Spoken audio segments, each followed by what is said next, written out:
Bonjour à tous et à toutes. Bienvenue à cette présentation de la nouvelle version de Eredis, Eredis 2026. Je suis Hélène de Eredis, généalogiste, testeuse et formatrice. Et je vais vous présenter les évolutions. Avec cette version, vous allez embrasser votre histoire. L'histoire au sens large. Mais pas que. On va voir ensemble. Voilà, je partage mon écran. Avec cette version, il y a plusieurs évolutions. Donc la première évolution est la possibilité de saisir différents patronymes. Alors, je m'explique. Saisir un patronyme simple, ici Duchamp par exemple, ça a toujours été possible, c'est assez simple, hein, vous mettez simplement le nom de la personne, Duchamp par exemple. Saisir un nom composé, comme ici on a Duchamp-Carpentier. Vous ajoutez un trait d'union, ça a été toujours le cas hein, dans Eredis, donc vous pouvez sans problème ajouter un nom composé avec le petit trait d'union. Un nom composé, c'est quoi? Il y a certaines régions, par exemple en France, dans le Haut-Jura, où des gens ont un patronyme composé, ou dans les petits villages où tout le monde s'appelle pareil, souvent on rajoutait le trait d'union et le nom de la femme, par exemple, pour pouvoir les distinguer. C'est possible de le faire dans Eredis, hein, vous mettez simplement un trait d'union. Ça n'a pas changé. Par contre, ce qui change, c'est que maintenant, on a ce qu'on appelle les noms multiples. Je m'explique. Je parle pas de variantes ou de différentes formes orthographiques. D'ailleurs, au passage, hein, je vous rappelle que vous avez la rubrique autres noms ici qui va vous permettre de saisir ces différences orthographiques. Par exemple, Duchamp avec un S, voilà, des choses comme ça. Ça, c'est complètement autre chose. Par contre, aujourd'hui, il est assez fréquent, en France notamment, hein, depuis la nouvelle loi sur les patronymes, d'avoir des personnes qui donnent le nom de la mère et le nom du père également pour l'enfant. Donc le nom du père et de la mère. Ou l'inverse. Voilà. Donc ça arrive. En Espagne, par exemple, ça existe depuis très longtemps. Hein. Enfin, c'est leur façon de fonctionner pour les noms de famille. Le problème, c'est que les logiciels de généalogie n'ont pas été entre guillemets prévus pour ça. Donc dans Eredis 26, maintenant c'est possible. Vous voyez par exemple ici Martinez Duchamp, parce que le papa s'appelle Martinez Gomez et la maman s'appelle Duchamp. Ils ont choisi de donner Martinez Duchamp à leurs enfants. Très bien. Juan Alfonso, étant d'origine hispanique, il a un nom multiple. Alors, un nom multiple, c'est pas juste mettre les deux noms côte à côte, hein, c'est, dans Eredis en tout cas, ajouter le petit slash. Pourquoi? Parce qu'en fait, il faut pouvoir distinguer le fait qu'il s'agit d'un patronyme double, d'accord, d'un patronyme multiple. Si je ne mets pas le slash, Eredis va considérer que Martinez Gomez, c'est un seul et même nom. Alors que si je mets le slash, on va avoir Martinez qui sera le premier nom, et Gomez qui sera le second. Ce qui veut dire que quand je vais ajouter dans Eredis 26 le père, on va me proposer Martinez. Je peux mettre un slash et aller mettre que son deuxième nom de famille, c'est Sanchez. On va l'appeler Hector. Alors c'est du fictif, hein, je vous rassure. Si je mets la mère, ça va commencer par Gomez. Et on va mettre, par exemple, Rodriguez. Voilà. Voilà. Donc, il est désormais possible de saisir les noms multiples. Ça paraît rien comme ça, mais c'est important. C'est une modification complète hein, du fonctionnement des patronymes. Pourquoi? Parce que dans le dictionnaire des noms, vous allez pouvoir retrouver votre Martinez. Et votre Martinez, il va être bien pour Martinez Duchamp, Martinez Gomez et Martinez Sanchez. Et si je vais sur Sanchez, hop, j'ai bien mon Hector, même s'il s'appelle Martinez Sanchez. En fait, Eredis est en mesure de distinguer qu'il s'agit de deux patronymes, donc d'un format patronyme multiple, et donc vient créer deux entrées dans le dictionnaire des noms. Donc c'est important de le savoir. Cette utilisation, elle est valable pas que pour les hispaniques, hein, elle est aussi valable en France, puisque avec la nouvelle loi sur les patronymes, ça devient un peu plus complexe en France également. Vous allez pouvoir les saisir en toute simplicité, juste ajouter le slash.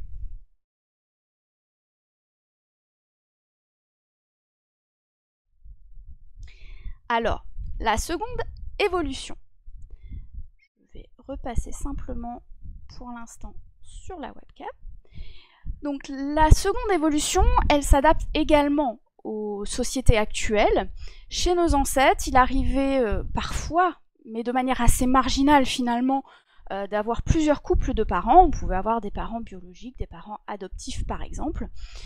Avec les guerres, notamment depuis la Seconde Guerre mondiale, c'est d'autant plus fréquent, et encore plus maintenant avec les familles recomposées.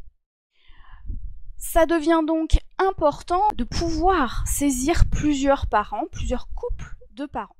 Donc avec Eredis 2026, vous l'aurez compris, la seconde évolution, c'est pouvoir saisir plusieurs couples de parents. Je vais partir par exemple de ma grand-mère.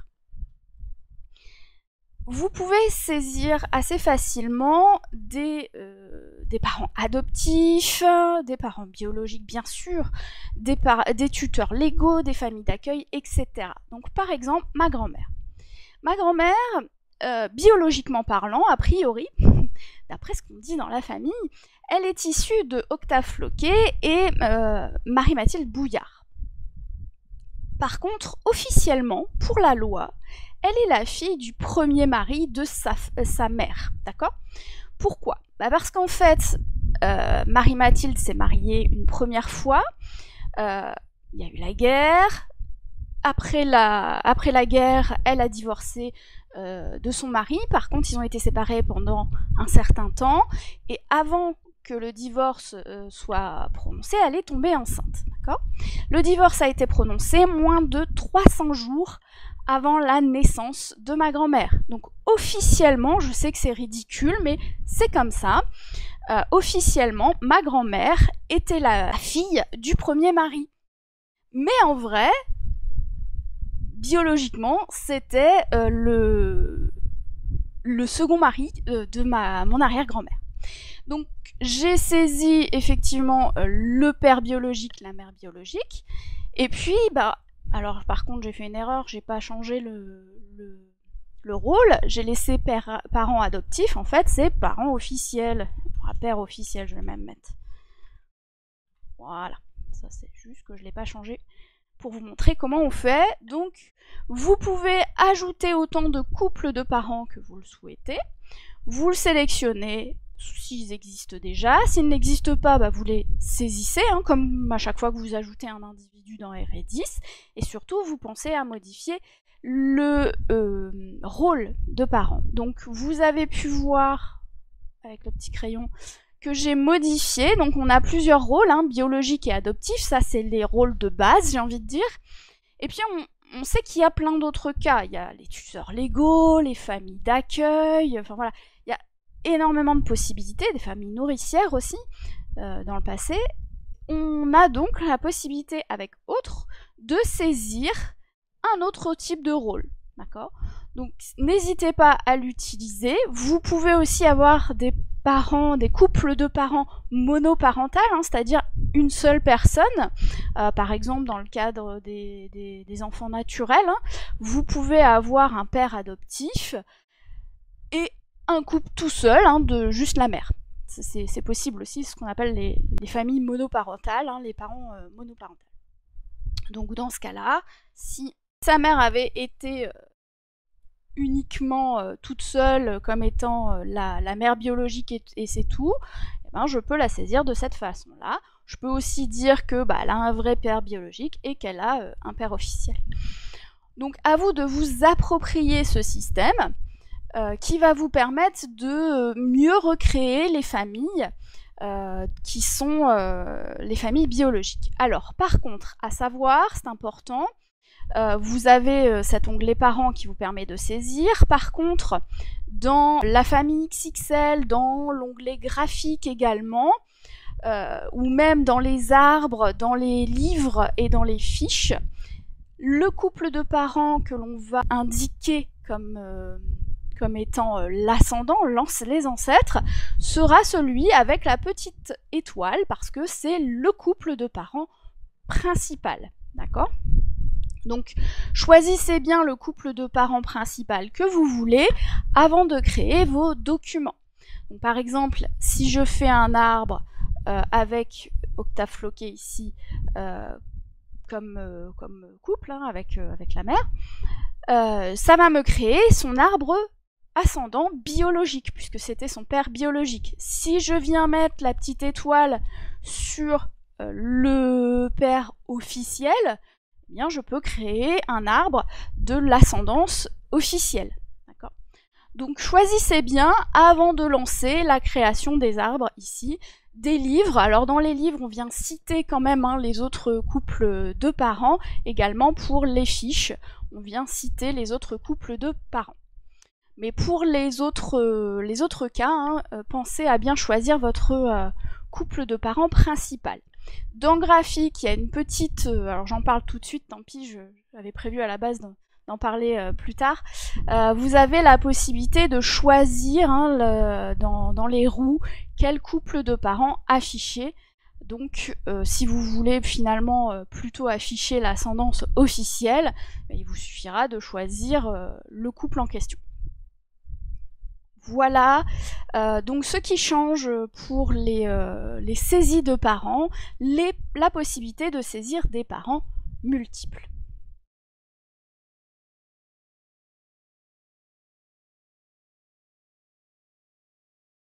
Passons à une autre évolution, les faits historiques. Alors sur Windows, il était déjà possible depuis de nombreuses années de saisir des faits historiques, mais l'utilisation était assez restreinte, mais ça avait quand même le mérite d'exister. Donc comme sur Mac, vous n'aviez pas les faits historiques, ça a été très largement demandé, l'équipe s'est posée et a dit, bon bah voilà, on a décidé de refondre les faits historiques sur Windows et de les faire également sur Mac tant qu'à faire. Et bien sûr, de les utiliser dans plusieurs endroits, mais l'utilisation, ce sont d'autres évolutions, donc on en parlera encore après. Je vous montre.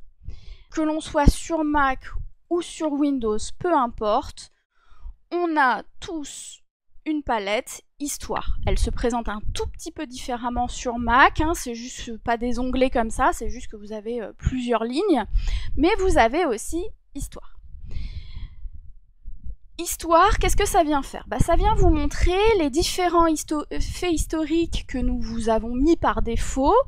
On verra tout à l'heure qu'il est possible d'en ajouter, bien sûr. On va vous présenter les faits historiques par défaut.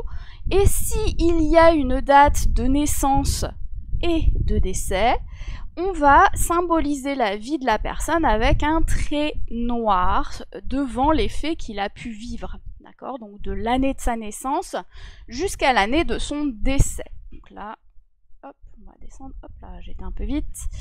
1924. Donc vous voyez qu'il a pu vivre par exemple des étés caniculaires. Vous avez du coup plein de faits historiques qui sont indiqués comme ça. Ça vous affiche les faits historiques du personnage central, donc si je change de personnage central, alors sauf s'ils ont les mêmes dates, mais là on voit que ça commence en 86, c'est bon, alors que lui, son mari c'était en 80, donc on est bon. Ça met à jour et ça vous symbolise toujours. Alors évidemment, s'il n'y a pas de date de naissance, on ne sait pas où commencer. S'il n'y a pas de date de décès, on ne sait pas où terminer, donc vous n'aurez pas la ligne. C'est normal. Et s'il n'y a pas de date de naissance, ça ne commencera même pas à partir de l'année de naissance. C'est normal. On ne peut pas imaginer que la personne est née à telle ou telle date. Ces faits historiques, c'est bien plus qu'une simple palette. C'est un véritable dictionnaire. Voici donc dans le bouton dictionnaire, on a maintenant le petit dernier de la famille, les faits historiques. On a la même chose, bien sûr, outil, dictionnaire des faits historiques, ça fonctionne aussi. Ce dictionnaire, qui existait déjà sur Windows, mais a été complètement refait. On l'a revu, Et vous voyez que vous pouvez filtrer par catégorie. D'accord ? Donc vous avez différentes catégories qui vous sont proposées par Eredis, notamment les dirigeants français. Ça, c'est la nouvelle catégorie qu'on a mis cette année. Parce que histoire, et gouvernant et opposant, c'est bien, mais il y a énormément de choses et on s'est dit que avoir une catégorie un peu plus light, ça pouvait être intéressant. Donc, on a la possibilité d'afficher tous les dirigeants français. On a également des faits historiques sur l'économie, les fléaux, les catastrophes, les gouvernants et opposants, histoire, nécrologie, etc. Et faits scientifiques, sciences et culture, pardon. On peut ajouter des catégories, bien sûr, hein, ma catégorie par exemple. Et puis je vais pouvoir ajouter des faits, soit que je crée moi-même, soit que je viens chercher dans d'autres catégories. Ce qui veut dire qu'on peut mettre des faits historiques dans plusieurs catégories. Donc par exemple, dans dirigeants français, j'avoue, c'était ma décision principale, on a commencé à partir de Pépin le Bref. Et mon collègue m'a dit « Mais il n'y a pas Clovis !» Oui, mais si je mets Clovis, ça veut dire qu'il faut mettre Childéric et tout ça. Et à l'époque, c'était pas vraiment la France. Donc bon, il y a gros débat au sein d'Eredis, peu importe. Vous pouvez l'ajouter si vous le souhaitez. Clovis, il est également dans gouvernant et opposant. Donc vous pouvez ajouter un fait. Vous allez le chercher soit dans gouvernant et opposant, soit en utilisant ici la barre de recherche. Et il est ici. Vous le sélectionnez, vous ajoutez, et maintenant, si je regarde mes dirigeants français, j'ai bien Clovis en dirigeant français. Vous pouvez donc personnaliser des catégories existantes, mais vous pouvez aussi créer vos propres catégories. Si je double-clique, ou si je clique sur le petit crayon qui se trouve ici, je peux ouvrir le fait historique et je vois qu'il appartient à plusieurs catégories. Je peux aussi décider, bah tiens, je vais le mettre aussi dans histoire, comme ça il sera dans 3 catégories. Vous pouvez du coup simplement choisir les catégories associées directement dans l'édition du fait historique. On peut ajouter des catégories, on peut en supprimer. On peut les modifier, ou enfin en tout cas renommer le titre. Si par exemple ma catégorie ça me plaît pas, je peux cliquer ici et ma catégorie perso, hop, voilà, je change le titre et ça va mettre à jour ma catégorie perso. Bon, j'ai pas mis de fait historique dedans, du coup on ne voit rien, mais je peux le faire. Ensuite ici on a 2 petits boutons. Importer une catégorie et exporter. Alors exporter a 2 fonctions finalement. Ça va vous permettre d'effectuer une petite sauvegarde de votre catégorie personnelle par exemple. Mais ça peut également vous permettre du coup de créer un petit fichier particulier qui va ensuite pouvoir être envoyé à un cousin, à un membre de votre famille ou simplement à votre association d'histoire ou de généalogie si vous le souhaitez. Donc exporter va vous permettre de copier la catégorie qui est ici et d'envoyer non seulement la catégorie mais les faits qui sont associés bien sûr. Et au contraire, si quelqu'un vous envoie le fichier, eh bien vous pouvez l'importer. Donc moi par exemple, je me suis fait une petite catégorie spécialement pour aujourd'hui, que j'ai tout rangé, qui s'appelle Première Guerre mondiale, parce que j'ai un ancêtre qui a participé, enfin j'ai plusieurs ancêtres qui ont participé à la Première Guerre mondiale. J'y ai ajouté des faits historiques avec des images, on peut ajouter des images également. Attention à utiliser des images libres de droit si jamais vous les diffusez.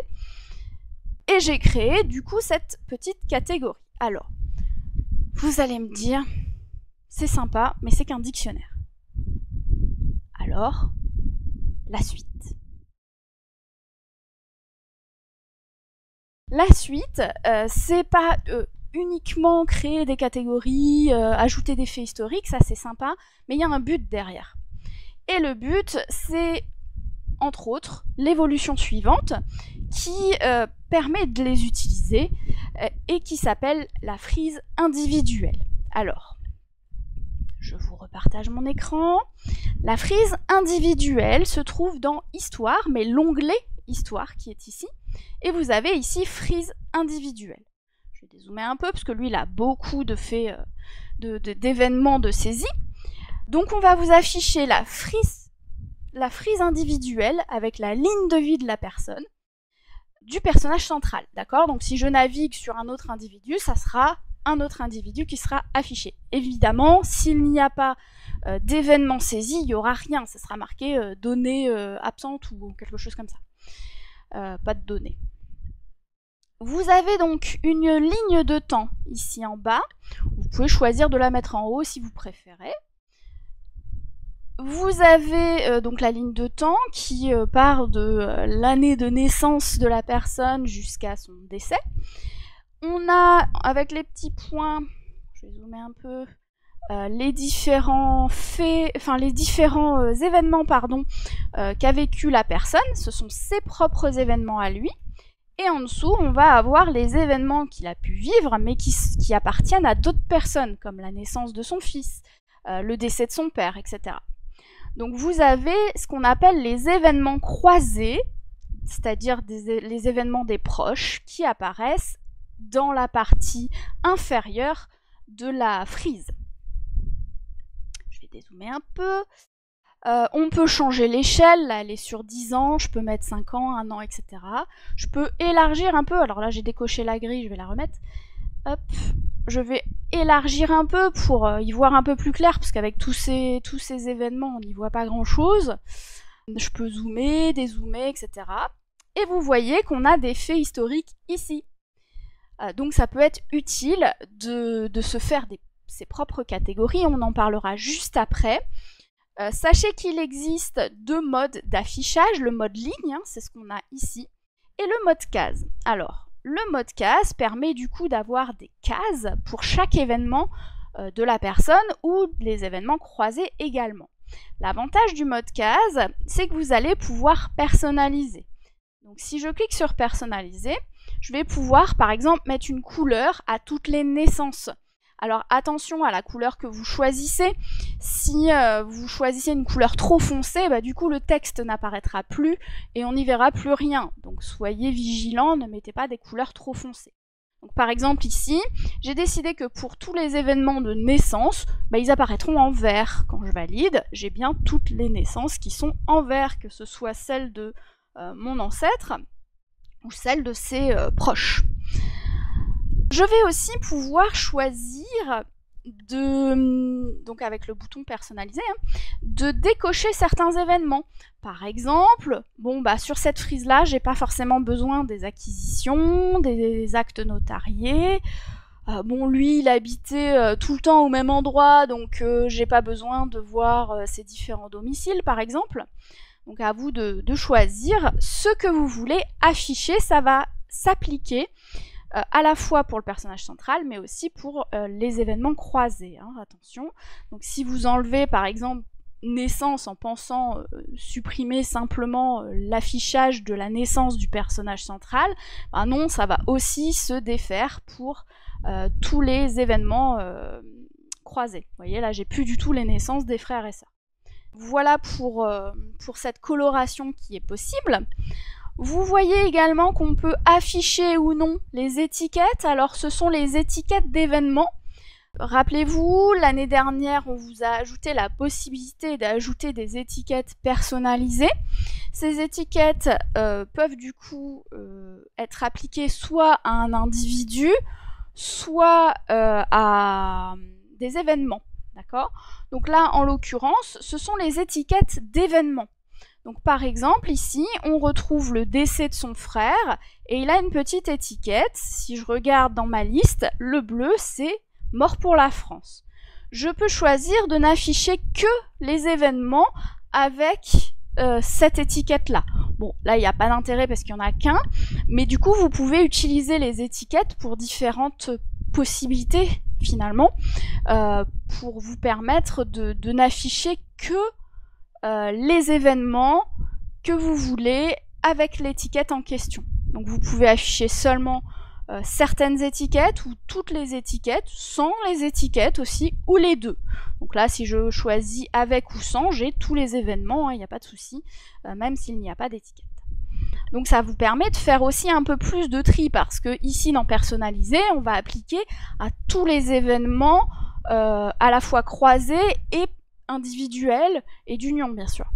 Alors que si je mets des étiquettes à certains événements que je ne veux pas voir apparaître pour les croiser, par exemple, et ben, du coup, ça va disparaître. En fonction du filtre que j'appliquerai, bien sûr. Dans les événements, en mode case, vous voyez qu'on voit le lieu. Vous pouvez choisir le format du lieu. Là, il n'y a que commune, mais je peux choisir le lieu complet. D'accord ? Le format de date, la date que l'on voit ici, le format va être fonction de ce qu'on aura choisi ici. Vous voyez les faits historiques en haut, qui vont me permettre aussi d'afficher les dates, parce que c'est bien d'avoir un trait, mais sans les dates, parfois ça peut être embêtant. Donc là, si j'affiche les dates, on voit bien la période ou la date unique à laquelle a eu lieu le fait historique. Mais du coup, le format de date va s'appliquer à la fois pour les événements de l'individu ou les événements croisés, mais également pour les faits historiques. C'est le même format partout, c'est histoire d'avoir quelque chose d'à peu près uniforme quand même. Donc quel est l'intérêt d'avoir des faits historiques ?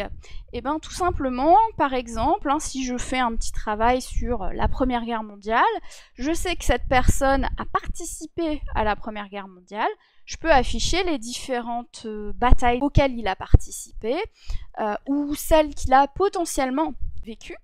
Vous voyez donc que les faits historiques, on va zoomer un peu, sont représentés ici avec une barre unique. Alors malheureusement, pour que ça se voit, il faut un minimum de traits, donc, d'épaisseur de traits. Donc la date unique ressemble beaucoup à lorsque la période est très courte. En vrai, il y a 1 ou 2 pixels qui diffèrent, mais ça se voit pas très fort. Par contre, ça se voit bien lorsqu'il y a plusieurs mois ou plusieurs semaines. Donc en fonction de la période que vous avez saisie, ça c'est nouveau aussi, avant on ne pouvait pas saisir dans les dictionnaires des faits historiques des périodes, maintenant on peut. Vous pouvez du coup mettre une date de début, une date de fin, avec de telle date à telle date, ou du temps au temps, ça marche aussi, ou entre aussi, ça marche, pas de souci.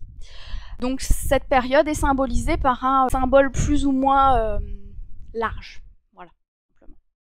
Donc ça peut être intéressant si vous faites un travail historique et que vous voulez mettre en valeur, par exemple, les périodes que la personne a vécues.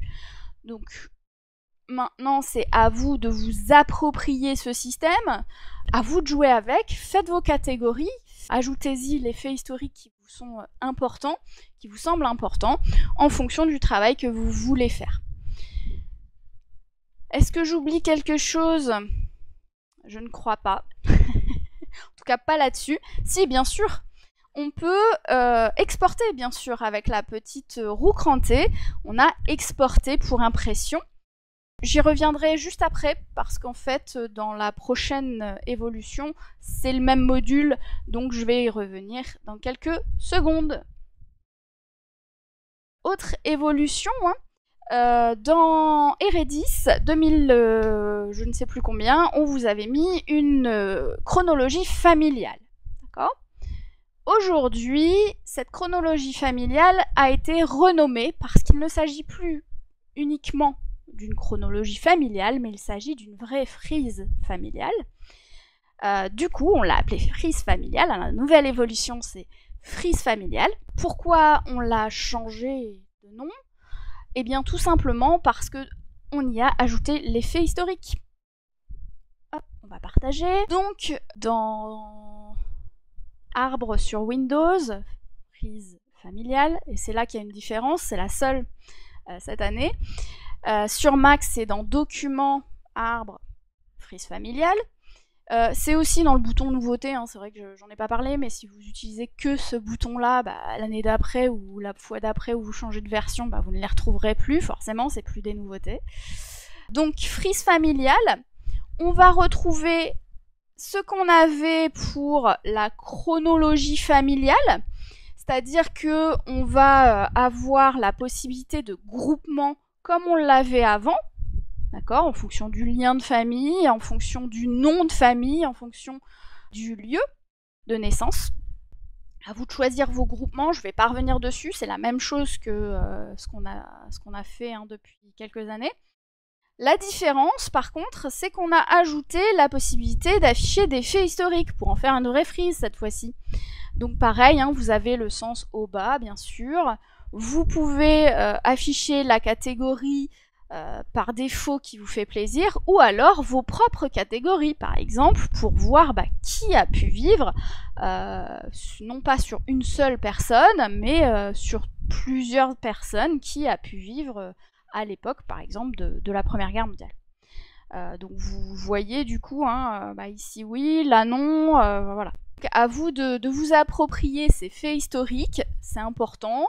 Pas hésiter à se faire ses propres rubriques, ses propres catégories, d'y ajouter ses propres faits historiques. Vous avez de quoi vous amuser.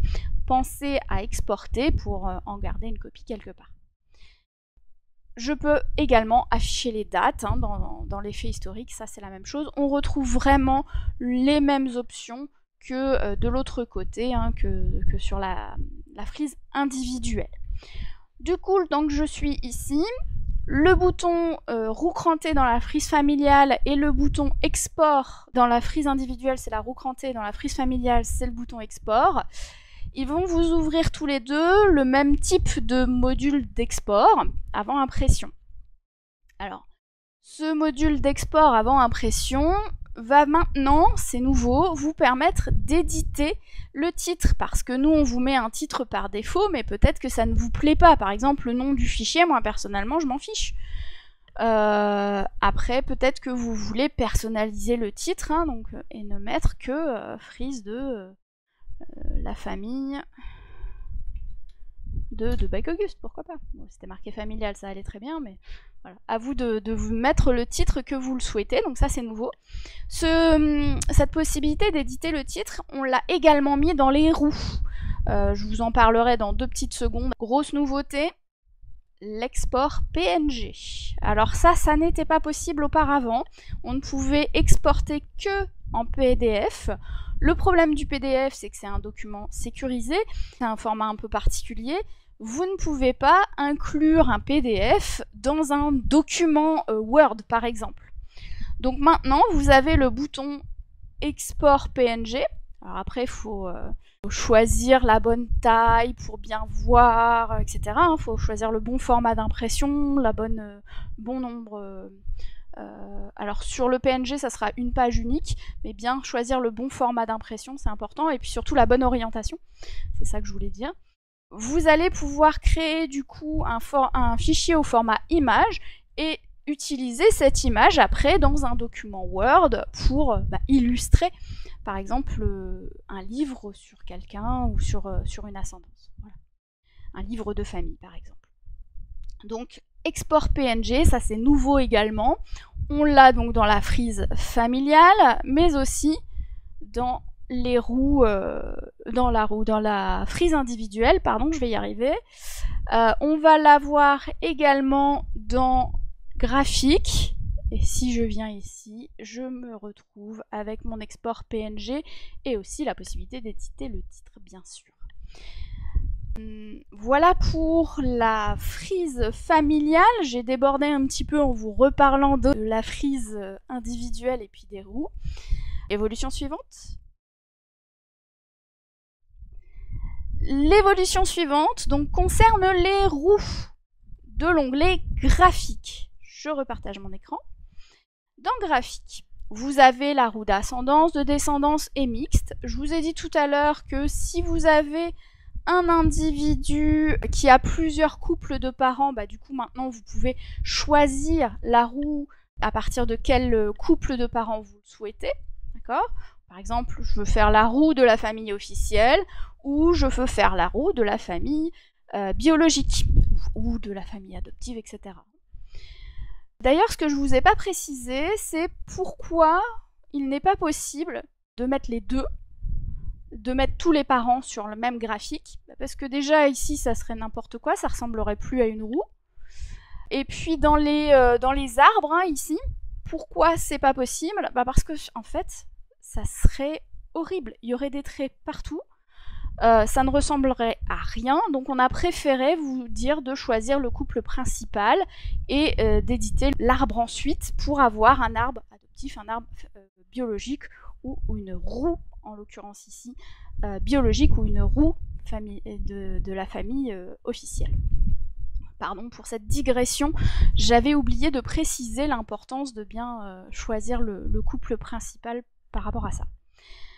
Donc on a la possibilité de choisir le couple, c'est la même chose que ce qu'on avait pour la descendance quand il y a plusieurs conjoints, alors ça ne sera pas le cas ici, mais sur sa maman, hop, quand on a plusieurs conjoints, on peut choisir parmi les différents conjoints. Le point d'interrogation hein, qui est là, c'est juste parce qu'elle a eu un enfant sans mari, enfin sans qu'on connaisse le père.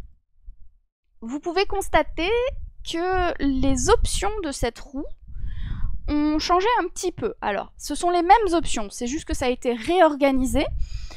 On voit les options de contenu, d'accord, dans la rubrique contenu, et puis on a les options d'affichage au niveau de la rubrique affichage. Pourquoi on a fait ça? Parce qu'il y a des gens qui ont des tout petits écrans, et du coup tout voir c'est pas très pratique, et puis même pour les grands écrans ça peut être sympa de savoir, bah tiens cette option là elle va plutôt concerner le contenu, ou cette option là elle va plutôt concerner l'affichage.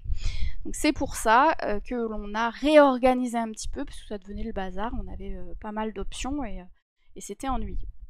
On n'y voyait plus grand chose. Donc la petite roue crantée hein, vient vous ouvrir le même module que ce qu'on vient de voir avec les frises pour pouvoir éditer le titre, faire du PDF ou du PNG.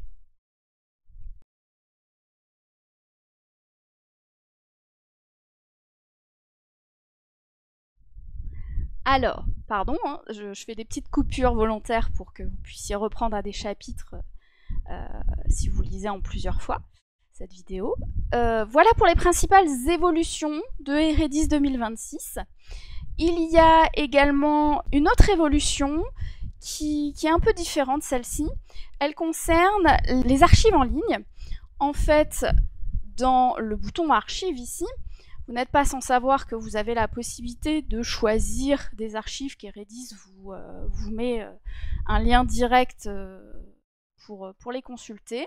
La petite nouveauté, c'est qu'on a ajouté la possibilité de consulter les sites internet, et je précise sites internet, hein, ça va pas être les Facebook ou les réseaux sociaux, en tout cas des associations, mais ça sera bien leur site internet. Ça va vous permettre du coup d'aller voir simplement les différentes associations partenaires. Pourquoi? Eh bien parce que parfois, vous pouvez avoir besoin d'aide à la recherche, ou vous avez des questions sur l'histoire locale, ou tout simplement vous avez envie de contacter des gens passionnés par la généalogie comme vous, et du coup vous pouvez retrouver les différentes associations partenaires de Eredis. Ça sera mis à jour régulièrement, hein. Là il y en a quelques-unes, mais elles n'y sont pas toutes. On voit qu'il y a beaucoup à C, bah oui, forcément, on prend le nom de l'association, donc comme beaucoup s'appellent Centre ou Cercle, bah du coup, il y a beaucoup de C. Voilà pour les associations de généalogie. D'ailleurs, j'en précise que si vous êtes membre du bureau d'une association qui n'est pas encore partenaire, bah, n'hésitez pas à contacter ma collègue Sandra, qui s'occupe de gérer les associations de généalogie. Elle sera ravie de vous proposer notre dossier ambassadeur, et si vous avez un site internet, on vous ajoutera, il n'y a pas de souci. Ça va vraiment vous permettre de naviguer, hein, ça ouvre en fait le site en question. Si je clique, et voilà, les marmottes par exemple vous montrent le site. Donc n'hésitez pas à consulter la liste des associations partenaires de Eredis. Les bénévoles sont très sympas, et généralement vous trouvez à la fois de l'écoute, de l'aide, voilà, des gens motivés, passionnés et très enrichissants, très intéressants.